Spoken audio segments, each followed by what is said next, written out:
Hello my sis army, कैसे हो आप सब। आई होप आप सब अच्छे होंगे। अगर अच्छे नहीं होंगे तो मेरी प्यारी सी आवाज़ सुन के अच्छे हो गए होंगे।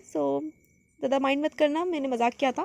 सो I am maths educator, your English educator and your loving दीदू। Welcome to all of you in your channel brilliant classes. So guys, आज के इस वीडियो में हम पढ़ने वाले हैं class 12th English Vistaar book के chapter number 3 journey to the end of earth की समरी को। ये जो चैप्टर है काफ़ी ज़्यादा बोरिंग है और ये जो चैप्टर है ये लिखा है तिशानी दोशी ने। इस चैप्टर के अंदर हम पढ़ेंगे कि तिशानी दोशी ने कैसे अंटार्कटिका की जर्नी को ट्रैवल किया, कैसे उन्होंने क्या क्या चीज़ें देखी, क्या क्या चीज़ें नोटिस करी। तो वो जो चीज़ें हम इस चैप्टर के अंदर देखने वाले हैं। तो ये बहुत ज़्यादा इंपॉर्टेंट चैप्टर है वैसे तो, और जो तुम्हें पता ही है जो चीज़ इंपॉर्टेंट होती है वो हमें थोड़ी सी बोरिंग लगती है ना। मुझे भी लगती थी यार क्लास 12th के अंदर। मैं एक तरह से कह सकती हूँ क्लास 12th इंग्लिश का सबसे घटिया चैप्टर, इसको मान सकते हैं बच्चे, ठीक है, ये मैं घोषित करती हूँ। और इस चैप्टर को थोड़ा सा इंटरेस्टिंग बना दूंगी मैं वैसे तुम्हारे लिए, इतना सा तो मैं कर ही सकती हूँ, है ना। और वैसे मेरे को लगता है ना कि मैं अगर वो जो राइटर है उनको कुछ सजेस्ट कर पाती ना तो मैं एक ही सजेशन देती यार, इससे बढ़िया इस चैप्टर को, इतने बड़े चैप्टर को लिखने से बढ़िया एक ब्लॉग बना देते यार। या ब्लॉग नहीं बनाते तो तुम चैप्टर ही मत लिखते, क्योंकि ये चैप्टर है ना ये लिखने का कोई फ़ायदा नहीं हुआ, क्योंकि बच्चे इसको इंटरेस्ट से बिल्कुल नहीं पढ़ते। तो चलो तुम्हारे लिए इस चैप्टर को इंटरेस्टिंग बनाते हैं, चैप्टर की समरी को स्टार्ट करते हैं।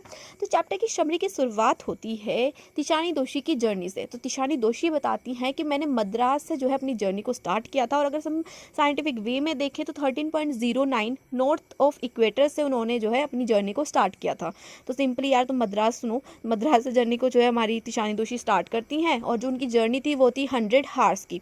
और ये नहीं कि 100 हार्स की जर्नी में भाई वो शिप के अंदर ही बैठी रहेंगी, खाना पीना सब वहीं पे करेंगी, ऐसा नहीं था। उन्होंने क्या किया, 100 हार्स की जो जर्नी थी उसको उन्होंने शिप के थ्रू ही नहीं बल्कि कार के थ्रू, ट्रेन के थ्रू, बस के थ्रू भी उन्होंने ट्रैवल किया। मतलब काफ़ी टाइम तक वो बस में चलती रही, फिर ट्रेन में चलती रही, फिर कार्स के थ्रू उन्होंने ट्रैवल किया, फिर उन्होंने शिप के थ्रू ट्रैवल किया। और जो उनकी शिप थी उसका नाम था अकेडमिक सोकाल्स्की। तो ये जो अकेडमिक सोकाल्स्की थी, सॉरी, ये जो शिप थी ये एक रशियन शिप थी। और ऑथर हमारी बताती हैं कि वो student on the ice program की मेंबर थी। और ये जो एसोसिएशन था ये जो है हाई स्कूल्स के बच्चों को ऐसी जगहों पे लेके जाता था जहाँ पर वो अपने फ्यूचर को देख पाएँ, अच्छे से समझ पाएँ कि उन्होंने किस तरह से हार्म कर दिया है अर्थ को। जैसे कि अंटार्कटिका एक ऐसी जगह है जहाँ पर कोई नहीं रहता। भाई इतनी ज़्यादा ठंड में कौन रहेगा, मरना वरना थोड़ी ना, कुल्फी थोड़ी ना जमानी है अपनी।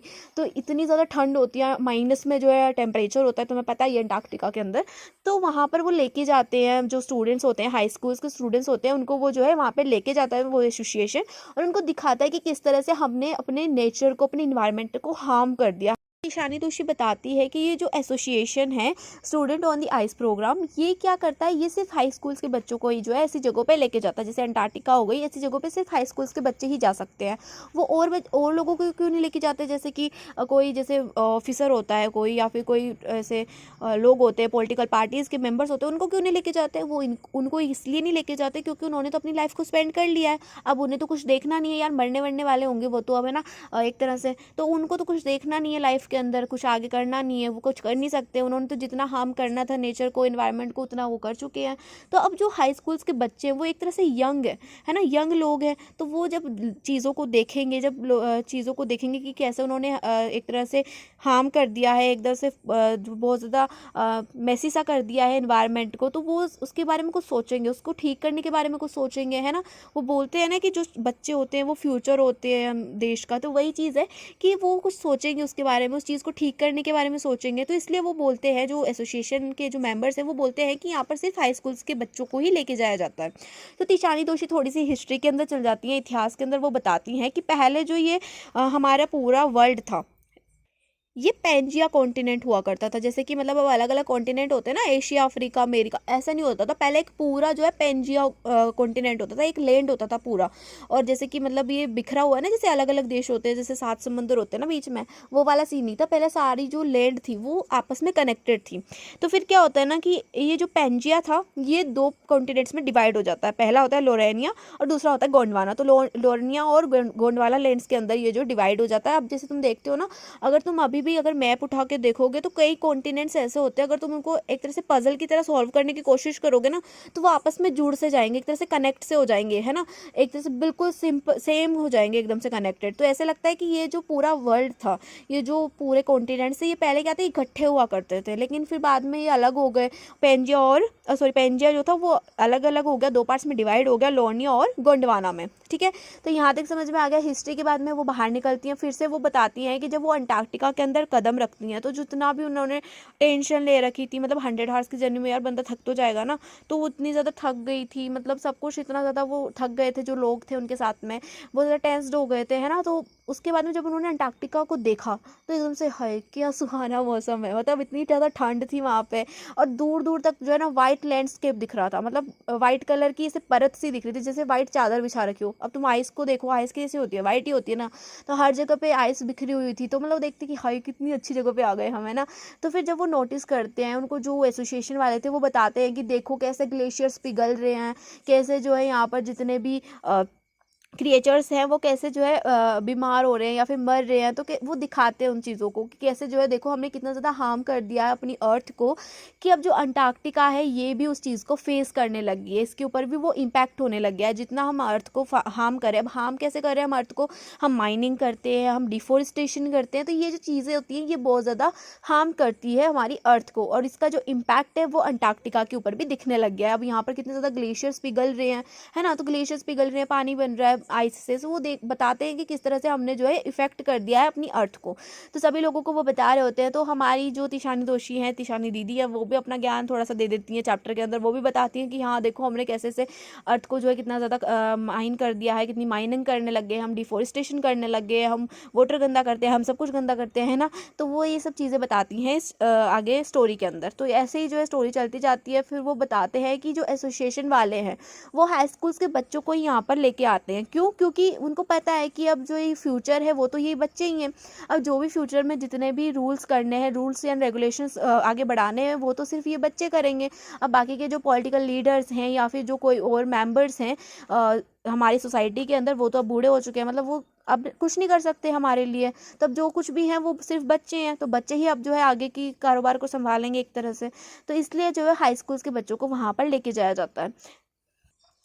फिर वो जो राइटर है हमारी तिशानी दीदी जो है वो बोलती है कि अगर हम ऐसे ही अपनी अर्थ को डैमेज करते रहे तो शायद हम फ्यूचर के लिए कुछ नहीं बचा पाएंगे। अपनी जो फ्यूचर जनरेशन होगी उसके लिए हम कुछ छोड़ ही नहीं पाएंगे। उनके लिए हम क्या छोड़ेंगे? एक ऐसी जगह जहाँ पे कुछ है ही नहीं, जहाँ पे सिर्फ हमने डिफोरेस्टेशन कर रखा है, सारे के सारे जो जंगल्स है वो कट गए हैं, है ना, सब कुछ खराब सा हो गया है, मेसी सा हो गया है अर्थ के ऊपर। तो ऐसी जो जगह है, ऐसा इन्वायरमेंट हम प्रोवाइड कराएंगे अपने बच्चों को या फिर अपनी जनरेशन को। तो ये जो चीज़ें हैं वो इस चैप्टर के अंदर हमें बताती हैं। तो सिंपली अगर हम चैप्टर की पूरी समरी देखें तो ये चैप्टर इसी के बारे में है कि किस तरह से अपनी अर्थ को हमने हार्म कर दिया है, किस तरह से हम डिफोरेस्टेशन कर रहे हैं, माइनिंग कर रहे हैं, ये सब चीज़ें कितना ज़्यादा इम्पैक्ट कर रही है हमारी लैंड को। ये जो इम्पैक्ट है ये हमें यहाँ पर नहीं दिख सकता। हम अगर घर के अंदर टीवी ऑन करके अगर तुम तारक मेहता देख के अगर ये चीज़ों के बारे में सोचने लगोगे ना तो तुम्हें कुछ समझ में नहीं आएगा। लेकिन अगर तुम बाहर निकलोगे, अगर तुम बाहर की दुनिया को देखोगे तो तुम्हें पता चलेगा कि किस तरह से हमारी जो ह्यूमंस है उन्होंने इम्पैक्ट कर दिया है अंटार्कटिका को। क्योंकि हम जो कुछ भी अपने घर के आसपास करते हैं, अपने बाहर करते हैं, अपनी सोसाइटी में करते हैं, वो सारा इम्पैक्ट कहाँ पे देखने को मिलता है? वो सारा इम्पैक्ट हमें और जगहों पर भी देखने को मिलता है। ये नहीं कि हम सिर्फ अपनी सोसाइटी को गंदा कर रहे हैं, अपने देश को गंदा कर रहे हैं, हम पूरी अर्थ को गंदा कर रहे हैं, समझे तुम? तो ये जो चीज़ें हैं हमारी वो जो राइटर है तिशानी दीदी हैं वो बताती हैं। और यहाँ पर जो है हमारा चैप्टर है एक तरह से ख़त्म सा हो जाता है। मतलब समरी तो हमने देख ही ली है कि कैसे क्या हो रहा है, कैसे नहीं हो रहा है, अर्थ के ऊपर क्या क्या चीज़ें हो रही हैं, कैसे हम अर्थ को हार्म पहुँचा रहे हैं, हाँ डैमेज कर रहे हैं। तो वो सारी चीज़ें हमने इस चैप्टर के अंदर देख ली। अब अगर बात करें इंपॉर्टेंट क्वेश्चंस की तो इसमें क्या क्वेश्चंस बन सकते हैं? तो सिंपली इसमें क्वेश्चंस बन सकते हैं कि वो जो एसोसिएशन था वो सिर्फ हाई स्कूल्स के बच्चों को क्यों लेके जाता था? वो मतलब और लीडर्स को भी तो लेके जा सकता था, पॉलिटिकल पार्टीज़ के इतने बड़े बड़े नेता हैं भाई, उनको भी तो लेके जा सकता था। वो सिर्फ इनको क्यों लेके जाता था हाई स्कूल के बच्चों को? तो इसके बारे में मैंने बता ही दिया, क्योंकि जो बच्चे हैं वही देश का फ्यूचर हैं, वही देश का भविष्य है। तो ये जो चीज़ें हैं तुम लिख देना उसके अंदर, ठीक है। और एक दो क्वेश्चन ऐसे ही बन सकते हैं, मतलब जो हमारी जो राइटर है मतलब उन्होंने क्या क्या चीज़ें वहाँ पर नोटिस करी थी, क्या क्या अंटार्कटिका के अंदर हो चुका था, किस तरह से अंटार्कटिका को हमने डैमेज कर दिया है। तो वही लिख सकते हो तुम, ग्लेशियर्स पिघल रहे हैं क्योंकि हम जो अपनी अर्थ को कितना ज़्यादा डैमेज कर रहे हैं, कितना ज़्यादा पोल्यूट कर रहे हैं, तो उसकी वजह से जो ग्लेशियर्स हैं वो पिघल रहे हैं, जो वहाँ पर एक्वेटिक एनिमल्स हैं वो कैसे मर रहे हैं, है ना। तो ये सारी चीज़ें तुम इसके अंदर लिख सकते हो। फिर ऐसे भी लिख सकते हो कि ओशियंस कैसे डैमेज हो रहे हैं, हम सब चीज़ों को गंदा कर रहे हैं। तो ये जो चीज़ें तुम इसके अंदर लिख सकते हो। तो मैं यही कहूँगी कि एक दो बार इसको समरी देख लेना और उसके बाद में तुम एक बार जो है सिंपल रीड मार लेना चैप्टर को। उसके बाद में तुम्हें कुछ नहीं करना, और ज़्यादा लंबा चैप्टर नहीं है, ज़्यादा लेंथी नहीं है। मतलब अगर बुक को देखोगे तो बहुत ज़्यादा लेंथी लगेगा, लेकिन अगर मेरी जो समरी है उसको तुम एक बार पढ़ लोगे 1 से या 2 बार तो तुम्हें अच्छे से क्लियर हो जाएगा। उसके बाद में एक बार चैप्टर की रीडिंग मार लेना, बस फिनिश है चैप्टर तुम्हारा, कुछ नहीं करना उसके अंदर, ठीक है। तो यहाँ पर हमारी जो समरी है खत्म होती है। अगर वीडियो अच्छी लगी हो तो वीडियो को लाइक कर देना, एक प्यार सा कमेंट कर देना अपने दीदू के लिए, और कैसा लगा ये भी मेरे को बता देना। थोड़ा सा सपोर्ट भी दिखा देना यार, सपोर्ट दिखाने में बड़ी कंजूसी करते हो तुम, है ना। तो सपोर्ट भी दिखा दो अपनी दीदी को, और अगर एक्सप्लेनेशन अच्छा लगता है तो और वीडियोस भी तुम चेकआउट कर सकते हो। तो मिलते हैं नेक्स्ट वीडियो में, तब तक के लिए बाय बाय, टेक केयर।